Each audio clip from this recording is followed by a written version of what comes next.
He has taken over as the leader of the Clippers since losing his partner Kawhi Leonard in Game 4 of the Jazz series. But he also received criticism, especially after missing key free throws at the end of Game 2 in the Clippers' loss. Doris Burke isn't having any of it. Take a listen.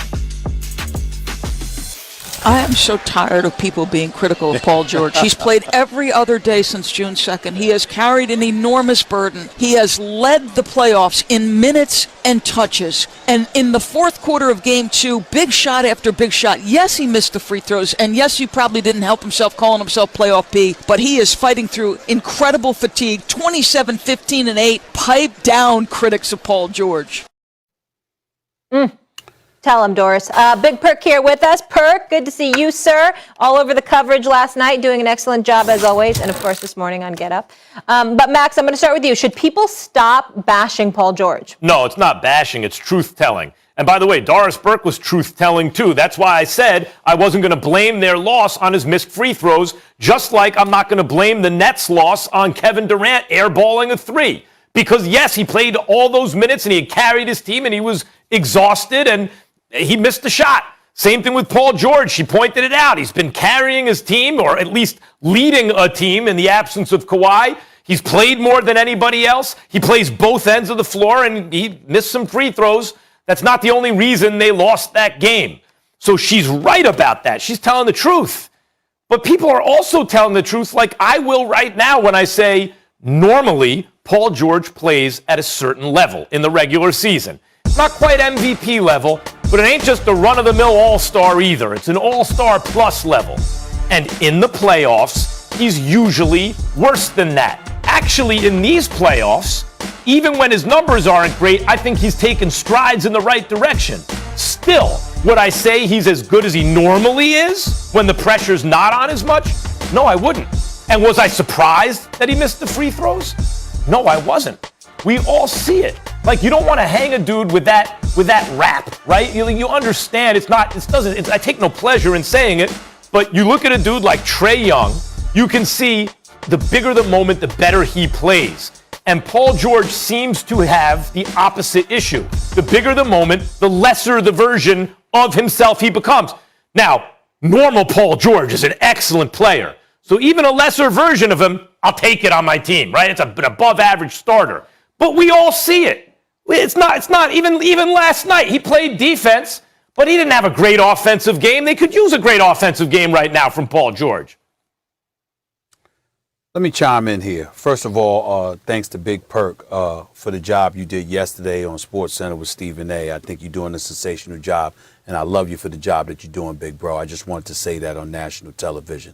Let me say this about Doris Burke. And Molly, Max, Perk, I respectfully disagree with Doris Burke because I want to get into a bigger issue.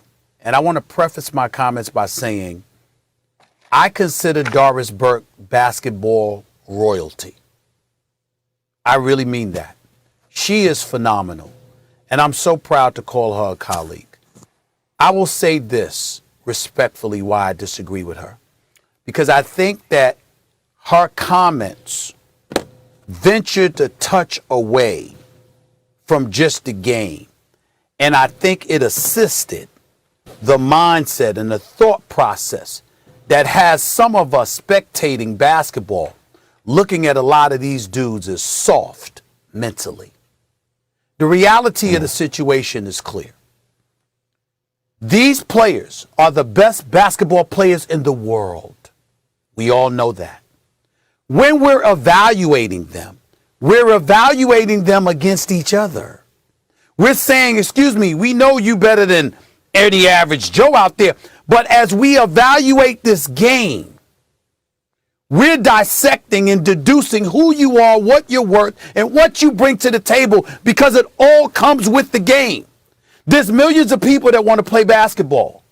There's only 450 plus that get to play it on an annual basis in the National Basketball Association. And every single year, those 450 ain't the same. There's a select few that's the same year after year after year, but there's a lot of changing parts. Why? Because there's somebody on the come up that people feel are better than you are. And they're the ones that get the check. And they're the ones that get to ride first class. And they're the ones that get to live in 5-star hotels as opposed to being in the G League like Big Perk was explaining to me yesterday on 8 and 10-hour bus rides, living in Motel 6s and Western Inns and all of this other stuff. The point that I'm trying to make is that as you break down and you dissect a player, you're talking about what they bring to the table against their contemporaries. And that's what elevated the profile of the sport, which enables them to get paid the millions that they get paid. And for us to get paid what we get paid. And for the television networks and the league itself and everybody to benefit monetarily in an exponential fashion. This is what comes with it. And so when you get on Paul George and you say, excuse me, you missed 2 free throws. Why is that significant? Because you shoot 86.8% for the season. Your career 84.8% free throw shooter. And in 100 plus times at the free throw line this year, where you've had 2 shots at the free throw line, you missed both of them once out of 100 plus times. But then you wait until game 2 with 8.2 seconds left in regulation and the game on the line to miss both. People are going to react to that. People are going to evaluate that. People are going to deduce. And what they're going to say is that you ain't no scrub like most of us out here. You ain't no average player. You still a star. But when we think about the creme de la creme, there's another level that you may not have made it to. And it's up to Paul George to prove otherwise, which he has an opportunity to do. There's nothing wrong with that. And there's nothing to get sick and tired about that over. That's my personal opinion.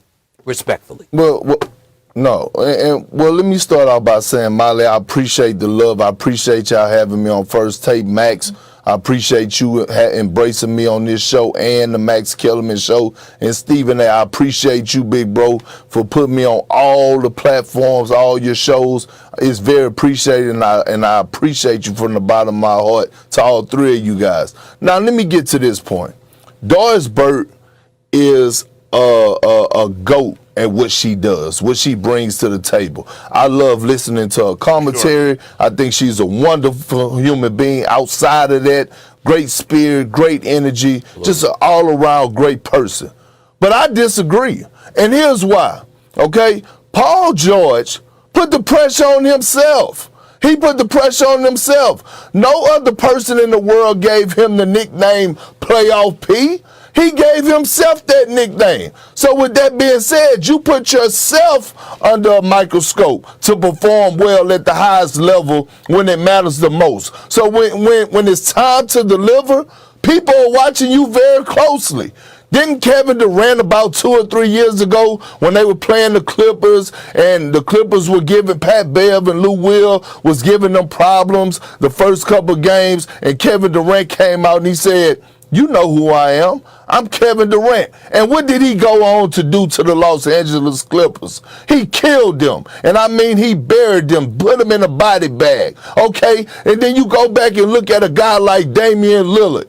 You know he always points to his wrist. You know what time it is. It's Dame time. It's nothing fake about that because the man is clutch. When he points at his wrist, everybody knows we're about to get an epic performance. So with that being said, to Stephen A. Smith's point, you're getting paid $100+ million, okay? Not only did you give yourself a nickname, you're getting paid a bag.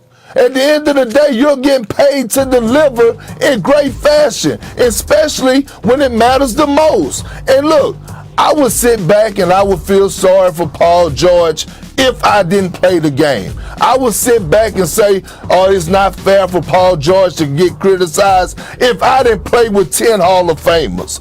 But with that being said, I don't want to hear that. You can miss me with that. If Paul George performs well, I'm going to give him his props. If he don't, then I gotta tell it like it is. We have to keep it 100. I don't understand why people get so sensitive and say, back off Paul George. Nobody backs off LeBron James. When he don't finish the finals, he takes the heat like a man. I just don't understand these guys and people being sensitive and all this. No, Paul George gave himself his own nickname. Live up to it. Well, guys, Paul George has top 10 talent. Stephen A., to your point, we know everyone in the NBA is great. It's barely an exaggeration to say everyone on the earth who can play in the NBA is playing in the NBA. I don't think there's a more competitive endeavor on the planet Earth, right? You get to be a big star. It's fun to do. It's not tackle football.